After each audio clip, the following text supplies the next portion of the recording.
আপনাদেরকে আমি একটা ওয়াশরুম দেখাচ্ছি। দেখেন ওয়াশরুমটা এখানে কিন্তু দাঁড়ায় করে পেশাব করা হয়, বসার কোনো ব্যবস্থা নাই, পানির ব্যবস্থা নাই, কিন্তু শুধু ফ্লাশ করতে পারবেন। আমরা যেটা করি অনেক মুসলমানেরা বোতলে পানি নেই, পানি নিয়ে আমরা ওখানে ওয়াশরুমের ভিতরে যাই, অথবা দেখা গেছে যে আমরা আপনার ওই অনেক সময় দেখা গেছে যাদের বোতল নাই, অনেক সময় তারা শীষ করে এসে টিস্যু দিয়ে ইউজ করে, পরে একটা টিস্যু নিয়ে এসে আবার আপনার ওই টিস্যুটা আমরা বেসিনে গিয়ে পানিতে ভিজাইয়া কিছু পানি হাতে ভিজে করে নিয়ে আমরা হয়তো কুলুপ করার মতো এটা পরিষ্কার করে ফেলি। তাছাড়া আর কোনো উপায় থাকে না এখানে। এটাই হচ্ছে এই দেশের কালচার। এদেশে বলার কোনো কিছু নাই, শোনারও কোনো কিছু নাই। আপনাদেরকে দেখালাম অসুবিধা।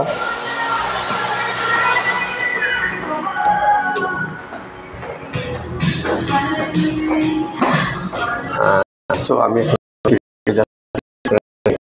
লেখা বোঝাতে হবে, এখানে ওর দিক নির্দেশনা দেওয়া আছে আপনি কোন জায়গায় কী পাবেন। ইনশাআল্লাহ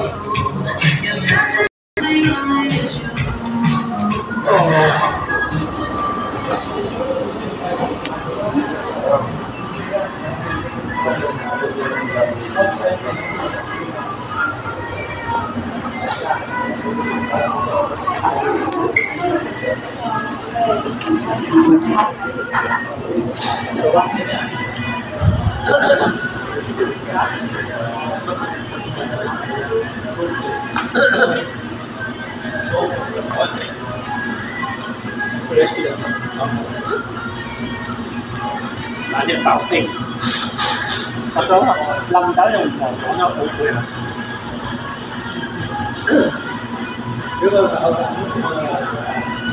সব বেশিক্ষণ বুঝবো না, আপনারা দেখলেন এখানে অনেক কিছু আপনাদেরকে দেখালাম ইনশাল্লাহ।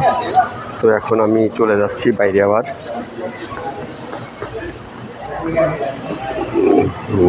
এখানে এরকমের কোনো সিস্টেম নাই যে আপনি ছবি তুলতে পারবেন, ভিডিও করতে পারবেন। আমি লুকাইয়া এটা ছবি তোলা দরকার তুলেছি। দেখেন আমি টাচ করলে খুলে যাবে আবার।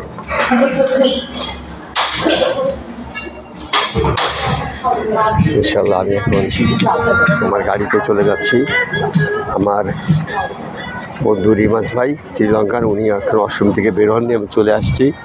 বাইরের এনভায়রনমেন্টটা আপনাদেরকে আবার দেখানোর জন্য। কি সুন্দর একটা এনভায়রনমেন্ট দেখেন। এখানে গাড়ির ভিতরে চললে স্বামী স্ত্রী বসে আছে, তারাও এখানে দেখতেছে। এরা আসছে হয়তো লং ড্রাইভ। এখানে যারা লং ড্রাইভে আসে তারা এখানে রেস্ট নিয়ে কফি খেয়ে নাস্তা খেয়ে এরা চলে যায় ইনশাল্লাহ। তো আমি আপনাদেরকে এটা দেখানোর জন্য ইনশাল্লাহ আমার মনে হয় আমি আপনাদেরকে কিছু আনন্দ দিতে পারবো। এই জন্য এক সাইডে কি সুন্দর সবুজ দেখা যাচ্ছে। আবারও আপনাদেরকে সেই জায়গায় ঘুরে দেখাচ্ছি। দেখেন সেই পতাকা দেখা যাচ্ছে, আবার 2 কান্ট্রির পতাকা। So thank you so much. আসসালামু আলাইকুম রহমতুল্লাহ।